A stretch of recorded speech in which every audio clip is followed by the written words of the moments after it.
Let's go ahead and get started. You guys ready? All right.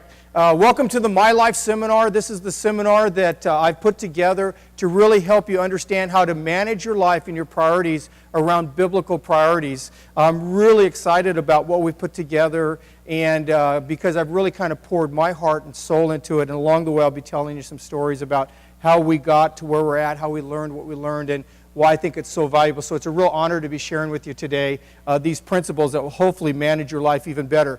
Go ahead and open up your teaching here today. It's called My Life. And if you have your Life on Purpose Growth Handbook, it goes right in the section there called My Life. There's no fill-ins on this. I'm sure you might want to take some notes, but you can go ahead and do that and get that in your book there, and it's a pretty easy way to work through it today. So let's start, and let me read to you this opening verse and then talk a little bit. And this is going to be both lecture and interactive. There'll be both aspects to this, and it'll be personal and private as well too. So there's some different dynamics to what we'll be sharing here today as well. Let me read this verse at the top of the page. Ephesians chapter 5, verses 15 through 16 in the Phillips translation. Live life then with a due sense of responsibility, not as men who do not know the meaning and purpose of life, but as those who do. Make the use of your time despite all the difficulties of these days. The goal of our lives as Christian is to live our life on purpose, live it with meaning, live it with strategy, live it with definition. And certainly as the more you walk with the Lord, the easier that's going to become, the more that you're going to feel His richness and His goodness in your life. So your life is and will continue to be what you allow it to be. I know that's kind of a straightforward statement, but that is the truth. Your life is what you allow it to be for the most part. Now, there are certainly some exceptions to that. There are outside forces sometimes, but for most of us, and I would say probably everybody in the room, it's pretty much what you allow it to be, at least in your head, at least in your thinking. If you live strategically and purposefully, it is because somewhere along the line you decided to take responsibility for your life. If you feel as if you're just along for the ride, that your choices have little or no impact, or that your destiny is in the hands of others, then you have given up one of the most wonderful gifts offered to us, living with purpose and design. So today you will learn sound, time-tested, biblically principled approach to establishing godly priorities for your life. If you will invest yourself in this experience, you will have the tools necessary to assume responsibility of what God has trusted to you, and you'll be able to partner closely with Him in discovering and then living out His very best plans for your life. So that's where we're going today with this, and that's the direction that we're at. Let me share with you guys a story that I probably shared in a sermon, but I don't think recently by any chance. And most of you guys know that at the church, we're a pretty transparent ministry here. We don't try to pretend to be something we're not. We're not trying to air all of our dirty laundry, but on the other hand, we want people to understand that we are real people. As a matter of fact, our vision statement at the church is real people, those are the first two words, completely in love with God, unconditionally loving His people, and passionately serving Him. So part of the nature of who we are is to be authentic and real. And so in the process of that, we've told stories, of which I'm going to tell you one right now. Most of you guys know that there were seasons of our life, especially the early seasons of mine and Sherry's relationship, that were unusually difficult and probably unnecessarily difficult, to be honest with you. Looking back on it now, it was probably our own youth and immaturity and selfishness and that caused some of the conflict and the problems we have. Nonetheless, we are very, very different people. But you guys know what that's all about too. So we hit a point in our life, and we had two young boys. I think Josh was really young. He might have been less than a year old. So this is probably back, he was born in 81. So we're talking about probably 4, 5, 6 years into our marriage, right around there. I don't remember the exact dates. And we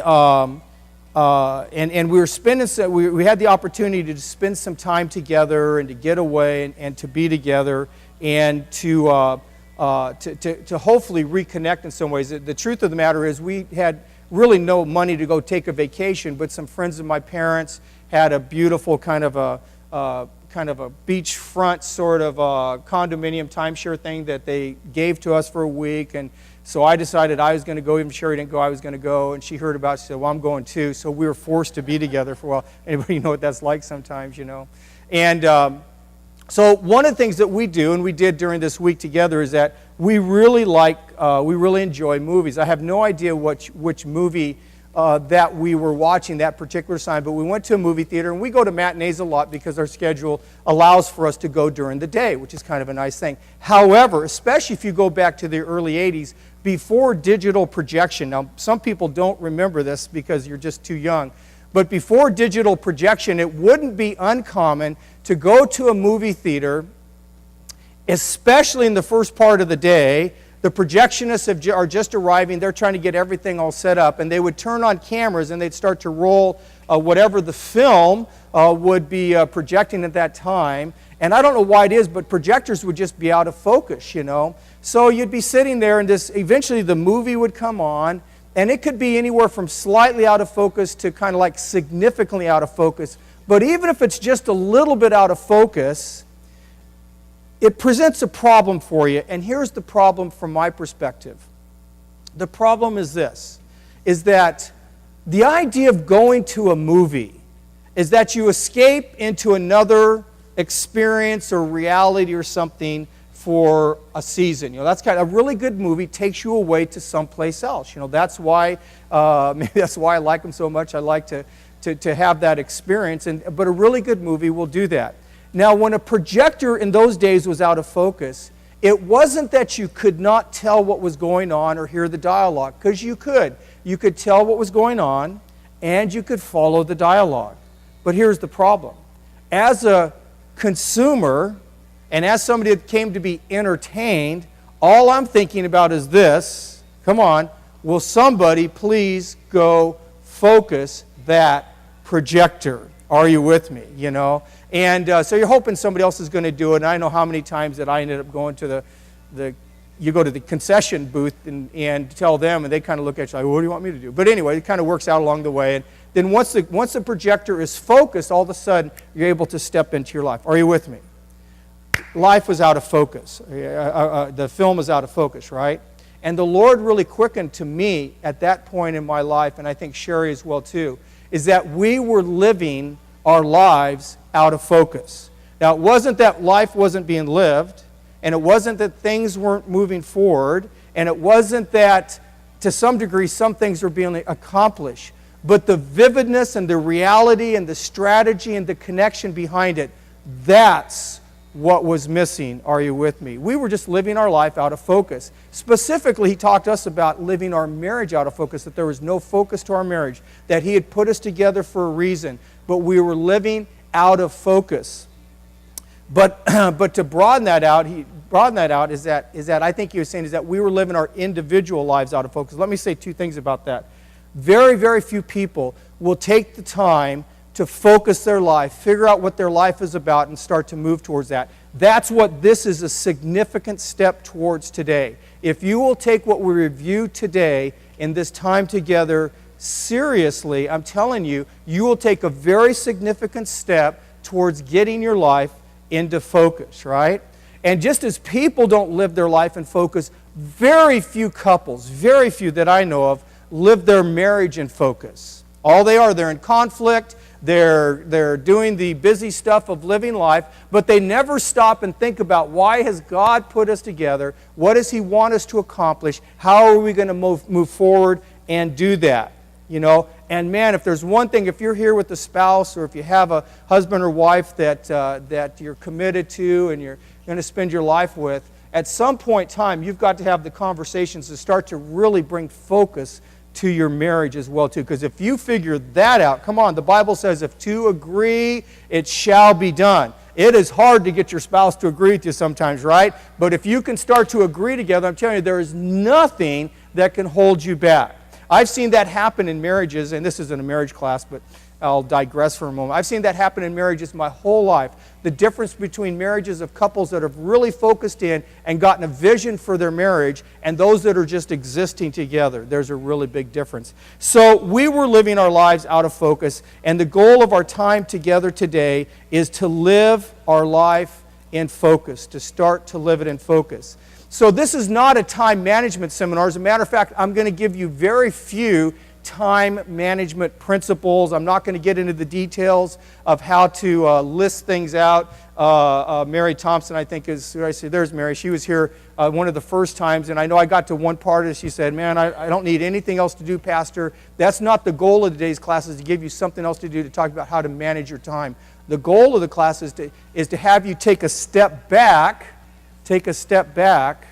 and look at how you're going to put your life together.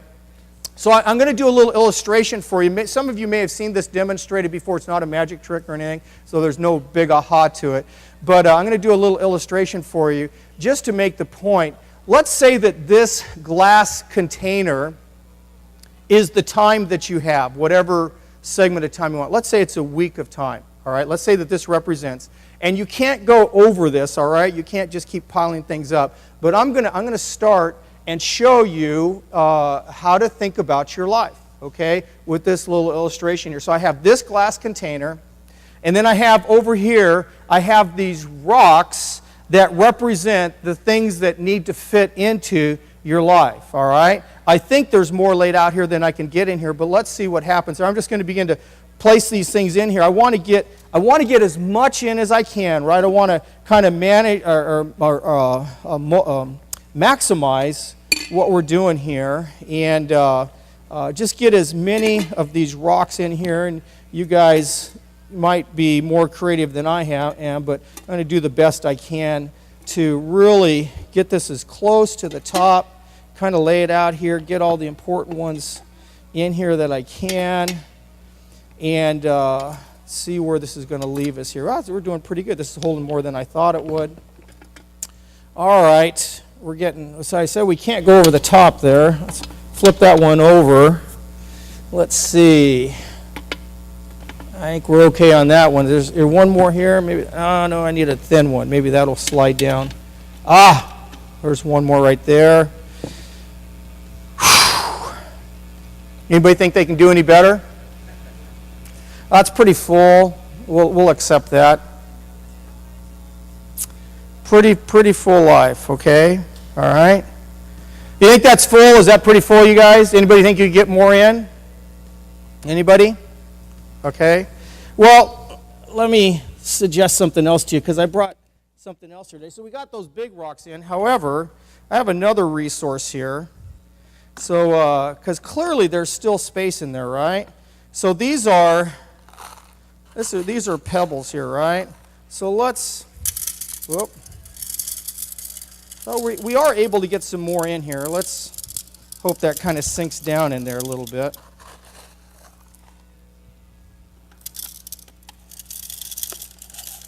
Come on, come on. See, we're getting some more down. Look at that fill right up down there, huh?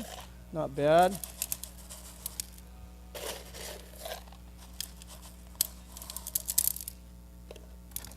Come on, come on, come on.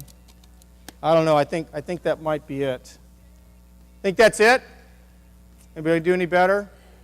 What do you think? There's more up here? Yeah. Eva's saying, no, you can get more in there, Pastor. Come on. All right. Some gap there. Well, let's don't give up there, though. Let's continue. Let's consider that maybe just maybe there is some more space in here. Now, I don't know, but I guess that we probably fit some of that in there. Fill up those little gaps there. How's that looking? Like some of the masonry work around your house? I don't know. I mean, I can see gaps down there, but I don't think we can get to it, all right? Any other ideas? Rick. Aha! That's why you're here, Rick. Very good, all right?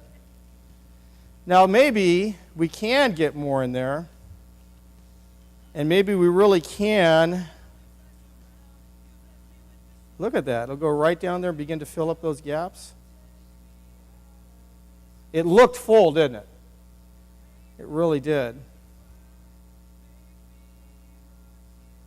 It's actually kind of moving some of the sand down there as we go too. Man, it might take all this water. Whoop. Spilling a little bit there. This is the one. I don't know if you guys have a gap on this side. Yeah, there's still some gaps there. Can you see it? Kind of gross. Wow.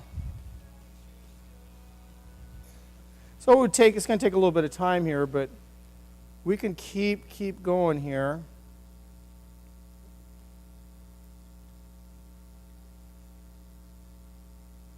So if this is all the time we have, it looks like we're finally going to fill up pretty much all of it, correct? That's going to be pretty close. Pretty good call there. Look at that. I'm impressed. Last time this didn't work as good. Oh my gosh, right to the top. That's full. Are you with me? So here's what I want to ask you. What do you learn from watching that exhibition? What do you learn? Somebody tell me what you learn. What's that? Bob, very, very good. So there's no need for anybody else to answer now. When you look at that, the typical response is that you can always put something else in. You can always squeeze more in, right? They look like, because we thought we were full initially. That's absolutely true in some ways. But that's not what this is about. That's not what your life is about. It's not about always just squeezing more things. The most important lesson from this illustration is this, that if I hadn't started with the big rocks, they would have never gotten in. They would have never been there. Are you with me? Because if I had started with the sand, with the pebbles, with the pitcher of water, the big ones would have never gotten in.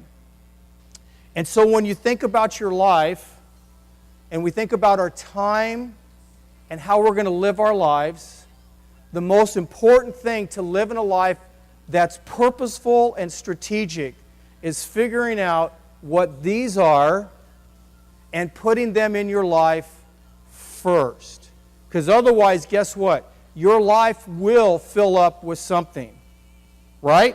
We all know that. It's going to fill up with something. And we want to make sure that we fill it up with the right things. Are you with me?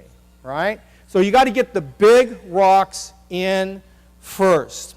So let's pick it up in the middle page here. Let's start with, as believers, as people that are following the Word of God, followers of Jesus, as believers, we want to live according to God's ways, right? One of the commitments we have at the church is that we want to have everything that we teach in the church grounded and based in biblical reality. So we're going to start there this morning. Now I'm going to say some things from the Word of God that might hit you kind of dead on. They might even cause you pause a little bit. First of all, there is no condemnation, but there is vision and future. So if some of these Bible passages come across as a little bit like, well, you just don't know my situation, Pastor. Hey, God knows.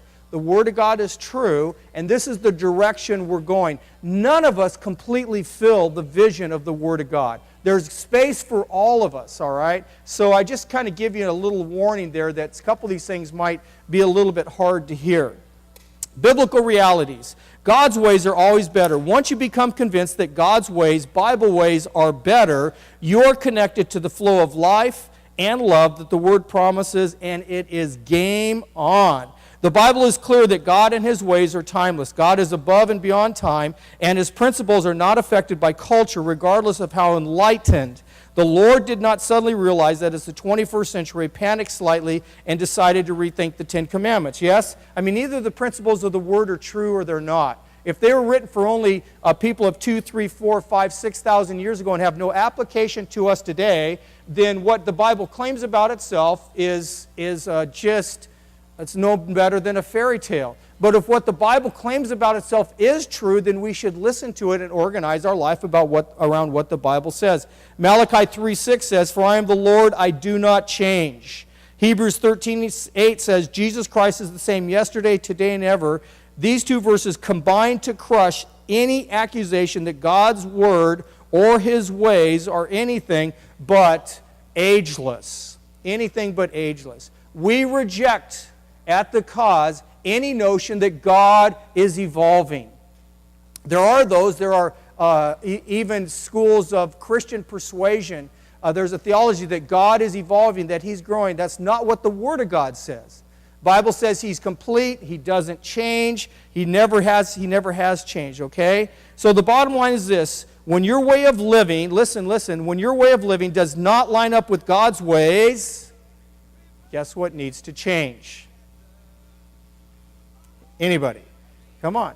And this is if you want to really live a biblically based life, and if it doesn't line up with what God says, then guess what needs to change? Because he's not going to change. So the following are non-negotiable biblical realities. Non-negotiable biblical realities. Okay, here's the first one. If you are able-bodied, work is not optional, it's expected. You must make a living.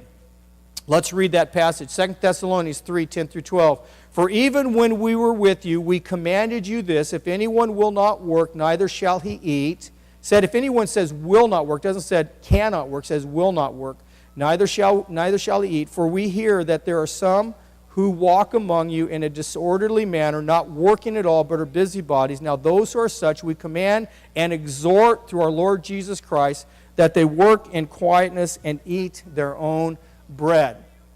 Even in difficult financial times, and as tough as times might be today, they're not near as tough as they are across most of the rest of the world. Very few of us are genuinely concerned about what we're going to eat today. You know, and a lot of the world is, right? So the truth of the matter is this, is that even in very difficult times, the priority of the Word of God is this, that we're not to live our life in such a way that we just kind of meander around and let everybody take care of stuff. That's not the way. If you're able, you should work, all right? Now, we should have both church and governmental systems that help those who aren't, okay? So don't take on any condemnation, but if you need some thoughts about this, then do this. Let me say one thing. The way that men are wired, basically, most men need to work. They need to have a job, because it's how they think about themselves. And I'd say to this to you guys, I mean, we all want a six-figure job, or we all think we should step into some place and immediately be at $50,000. And if you're making, you know, $36,000 on unemployment or something, it's kind of like, well, why should I take less? Let me suggest something to you. I think both biblically and for your own soul, I think it's better to just work and go and do something. First of all, because in most places where you work, if you're faithful, if you show up, if you produce, if you work as unto the Lord, guess what? You're not going to stay where you started. You know? So my suggestion, first of all, is if you're able, first of all, you should work, and it's better for you to work. Okay, so that's a biblical reality, all right? Let's talk about this next reality. Your first ministry is to your family, taking care of the needs of the home. What's 1 Timothy 5:8? But if anyone does not provide for his own, especially for those of his household, he has denied the faith and is worse than an unbeliever. Now, I touched on priorities briefly in our message this past weekend. You're going to be looking at them really closely as well today. Our first priority is to God, right? And we heard that passage in Luke chapter 14. Jesus said, if you don't hate your mother, your brother, your husband, your wife, your son, your daughter, you can't love me. Well, Jesus was speaking in extreme. He's talking about the fact that I need to be such a priority in your life that I'm truly number one. But right behind that, biblically, is your family and taking care and responding to their needs, whatever expression that takes. And in today's economy, by the way, for some of you gals or men that have the opportunity to be at home and take care of family, the value of being at home is easily calculated, all right? That is equally taking care of your family. Now, not taking care of your family is just dinking out and not being available and not doing anything. That's not taking care of your family. Are you with me? You guys okay? Guys and gals, okay. Let's press on. Whatever you do, do it as unto the Lord. Colossians 3:23. Next one. Hard work honors the Lord, and the Lord honors hard work. What do you mean, Pastor? Well, here, Proverbs 13:4. The soul of a lazy man desires, has nothing, but the soul of the diligent shall be made rich. Proverbs 21:5. The plans of the diligent lead surely to plenty, but those of everyone who is hasty surely to poverty. Listen, we just need to get to work, not be lazy, suit up, show up, be faithful, and start to produce. By the way, the Bible says this, says 6 days shalt thou labor, the 7th day you should rest. We get ticked off if we got to work 40 hours. What? Somebody asked me to work 40 hours? I'd expect me to work 40 hours. What am I going to, where's my free time? Where's my time? Listen, there's a brokenness in that. There's a selfishness and a brokenness in that that is really not good for you. Now, I'm not talking about the fact that if you are financially independent and secure, but your life ought to be productive way more than it's not productive. See, we tend to do this. We tend to work at play and play at our work. That's the American dream this day, and that is not the God dream. The God dream isn't that you become an outstanding recreational person. That's not any sign of holiness. The God dream is that you live with purpose and strategy in your life. But man, if we're not getting our fair amount of time off, we are ticked off about it. And I'm not talking about being a workaholic. I don't mean that. I just mean that hard work honors the Lord, and the Lord honors hard work. That's called the Protestant work ethic. That's what this country was founded on. Come on, the founders of this country get knocked all the time. But the character qualities of the early founders of this country are so unbelievable, and the country was founded on this, that there was a value to working hard. Somehow when we're working hard, we feel like we're being treated like a slave. We feel like we're doing something that we're not. That's absolutely not the case. And you start to get a vision for your life. You start to see your life become more productive and more fulfilling. There's nothing wrong with hard work. I watched my father for decades get up at 5 o'clock in the morning. Not that I was up, but I knew he was up at 5 o'clock. You know, get out there, get in his car, stop by Winchell's. Come on, somebody remember Winchell's Donuts? You know, stop by Winchell's. I know by the time I was 9 years old or 8 years old, I was riding in with them on Saturdays and helping. To the service station, and at 6, he would do that sometimes 7 days a week, for sure 6 days a week, and many, many days he wouldn't get home till 7 or 8 o'clock or 9 o'clock at night. And when possible, we'd wait till he got home to have dinner, all right? My dad was never grumpy. It was his own business. It's what he wanted to do, and never made a lot of money. You know, ended up being well. God provided for him, you know, tremendously. It was a real blessing how God took care of my dad and his mom over their lifetime. But hard work does honor the Lord, right? So don't be so resistant about the fact that you're working hard. Are you there? Yep? Okay. Let's go to another one. Embrace the Sabbath principle. Now you say, Pastor, this sounds like a reversal of what you just said. It's not. It's the completion. One day each week is for rest and celebrating the Lord's goodness to us, and you cannot separate those two. A true Sabbath rest does not ignore the Lord. He does not ignore the Lord. Okay, now for most of you, it's typically going to be probably a Sunday, because not too many people work on Sunday. So you come to church on Sunday, you're in God's presence, and then you watch football games or sports or go out and do your events or something like that. That really is kind of a Sabbath day. But for people in ministry, it can't be a Sunday. Matter of fact, my busiest, my most intense, my most exhausting day is everybody else's Sabbath day. So on my Sabbath day, which is usually a Monday, there needs to be some expression of me entering into God's presence, because that's what the Sabbath is about, right? No one can or should work 24/7. Even God rested from all his creative acts. Now, God was not tired. There's no lack in God. He just rested. He wanted to set the example for us. He wanted to enjoy what had happened. And the Bible says that he rested. Exodus 28-10. Remember the Sabbath day to keep it holy. 6 days you shall labor, do all your work. But the 7th day is the Sabbath of the Lord your God. In it you shall do no work. Mark 2:27, Jesus said, Sabbath was made for man and not man for the Sabbath. By the way, the reason that verse is in there is this. It's the Sabbath principle, not necessarily the seventh day of the week that is important. There's a whole denomination in Christianity called Seventh-day Adventists that have taken this one concept to an extreme, from my perspective, so that that their day, Saturday, is the day where that is their Sabbath day. And they've kind of built their whole theology around that one principle there. But Jesus, I think, demolished that as an extreme thrust when he said, look, man was not made for the Sabbath was made for man.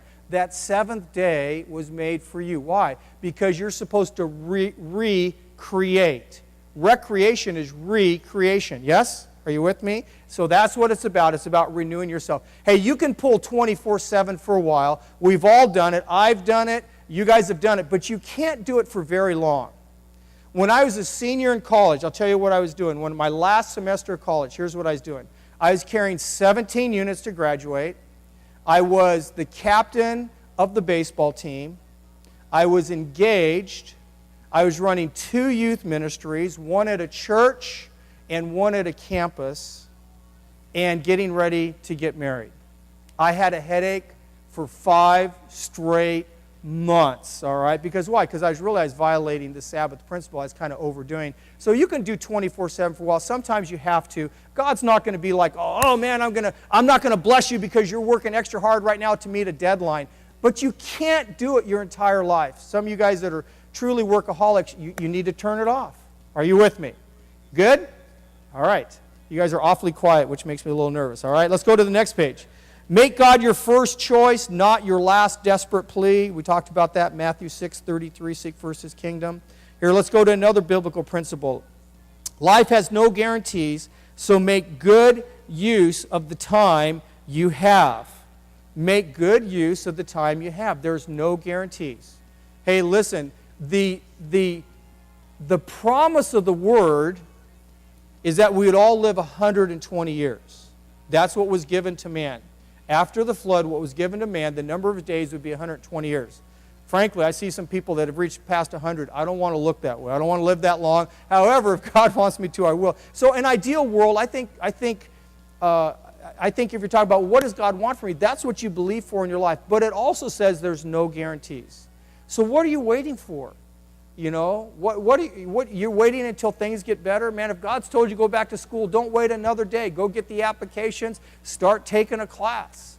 You know, if God's told you to write a book, start writing. What are you waiting for? There's no guarantees in life, right? So make good use of the time you have. Psalms 90 verse 12 says this, so teach us to number our days that we may gain a heart of wisdom. Colossians 4:5, walk in wisdom toward those who are outside, redeeming the time. Psalms 39, 4 and 5. Lord, make me to know my end and to measure and what is the measure of my days, that I may know how frail I am. Indeed, you have made my days as handbreadths, and my age is as nothing before you. Certainly every man at his best state is but a vapor, Selah. All right?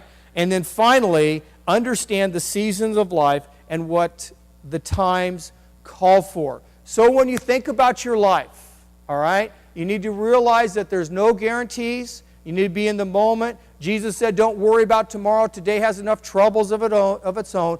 Be in the moment. But that being said, there is a reason and a strategy to plan your life, to think about it in a long-range plan. So let's press on here and move into this next phrase. I spent all this time talking about biblical realities because I can't get to anything, nothing else matters if you won't deal honestly with these biblical realities. I can't talk to you about managing your time if you're gonna say, well, I'm gonna have my regular career, and then I'm going to start a business. I'm going to take my 3 other days a week. You know, if you work 4 10s, I'm going to take my 3 other days a week and work my business, and that's what I'm going to do because my primary goal is to save as much money or make as much money as I can. That's violating a biblical reality that God wants one day for rest. Yeah? And on the other hand, you can't just sit back and think, well, I sure hope my parents hurry up and die because I'm running out of money and they got my inheritance. Hey, there's no guarantee. The economy could change tomorrow, and every single asset that we have saved could be worthless, right? So you can't count on that either, yes? So you can't violate biblical reality. So let's move into this next phase here. This is going to get increasingly practical for you guys today. Spend about a half an hour talking about a biblical theological basis for your life, because that's the basis for everything that we do. But let's start to get increasingly practical. Here we go. A sound and principled approach to your life is not rocket science. It is simple, straightforward, and based in common sense. The odd thing is that so few people ever really take the time to think this way. And the truth is that you will not make significant kingdom contribution if you violate these principles. Let's consider. Jesus has interesting things to say about managing projects with purpose and intent. He talked about counting the cost. He told his mother that his time had not yet come when she requested his help at a wedding in Cana. He strategically planned the impact of God's purposes in his life, including an awareness of his march towards the cross about 6 months before it was to occur. And he encouraged his followers about the times that were to come after his departure. The point is, Jesus, the living Word, was strategic in every level of the plan of his life. There was nothing random about it. Are you with me? All right? So Jesus lived his life with intent and purpose. Now, in no way am I implying this about Jesus or implying this about you, that just because you're going to be strategic and purposeful, that you're going to be boring or intense, irritable. There's no reason why somehow you have to then be somber and serious, kind of like, I'm heading this way. I don't think Jesus is that way. Jesus knew what his life was about, but he was so confident and calm in that it freed him up to live life to the fullest. John 10:10 says, the thief comes to kill, steal, and destroy, but I come to give you life and to give it to you abundantly. Jesus was everything perfect. He was perfect in one person. So just because we talk about living your life based on priorities doesn't mean you're going to be less fun. So just to make sure, smile at both people around you, because you guys look pretty serious around here this morning. Just go ahead and smile. Show them both your good teeth, all right? Let's see those teeth. Okay, if you're going to live life on purpose, then you must deal with these three aspects of priority and life management. Number one, a long-range view of your life, at least 5 years or more.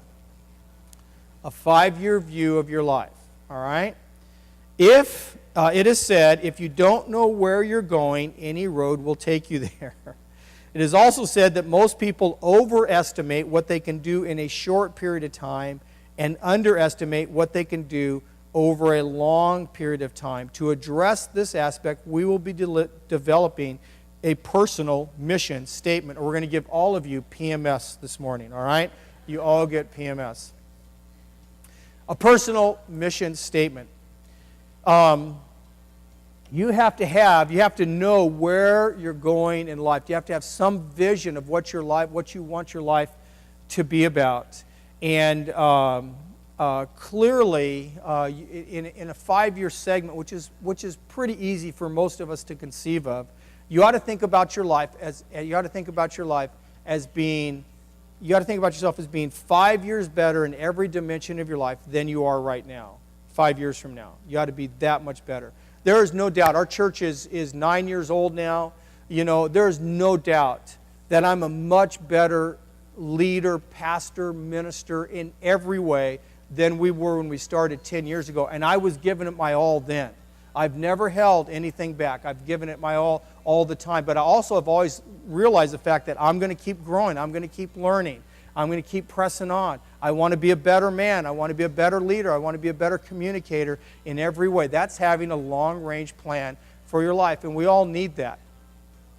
I've gotten to hang out with Pastor Jack Hayford over the last several years, and I think when I first met him, he was 75. He'll be 80 this next summer, so it's been about 5 years. But when he was 75, he was talking about what God was calling him, what God still had him. He says, as God gives me energy, he said, there's about 12 books I still want to write. One of those is on Revelation. Man, pray that he gets that done, because I have all his tapes and CDs on it, but it'd be great to have